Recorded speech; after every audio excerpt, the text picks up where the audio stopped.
Assalomu alaykum azizlar. Sizga bugun Lean Startup haqida to'liq ma'lumot bermoqchiman. Lean Startup juda ham qulay bir metod hisoblanadi.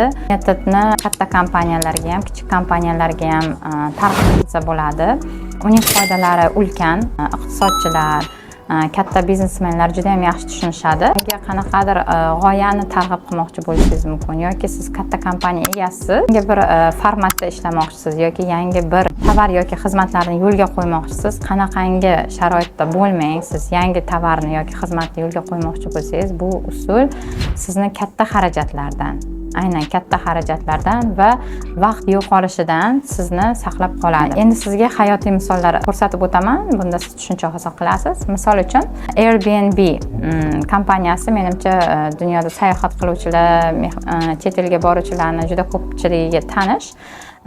Airbnb shunaqa holatda bo'lganki, korxona inqirozga yuz tutayotgan bo'lgan, hattoki o'zi arenda olib, ijara olib turgan binosini ham to'lovini qila olmay qoladigan bir vaziyatga tushib qolgan. Shunda ular xo'p, qanday qilib vaziyatdan chiqib ketsak bo'ladi deganda, shunchaki bo'sh yotgan kvartiralarni arendaga olib, ertaga matrasni o'zini to'shaversak-chi deb bor yo'g'i 3 tagina matras qo'yib, shunchaki catering asosida ovqat dastavka qilish yo'li bilan xizmat ko'rsatishni e'lon qilib ko'rgan. Boshlashmagan, e'lon qilib ko'rishgan va juda ham katta auditoriya, odamlar javob berishgan, rozi bo'lishgan shu oddiygina matrasda uxlab qolishga, chunki summasi katta bo'lmagan, lekin ularni qoplaydigan darajada bo'lgan.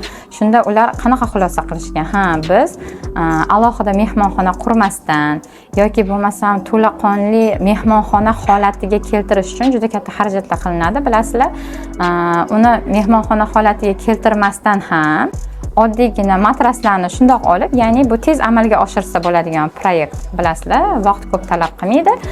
Shuning uchun ham vaqtdan, ham mablag'dan ular yutganki, ikkinchi misolimiz, buni aytmasam bo'lmaydi, bu hammamiz foydalanadigan Instagramni bugungi kunda biz ichida tasavvur qilingan va boshida ishlab chiqilgan loyihasini 10dan birini ham ishlatmaymiz.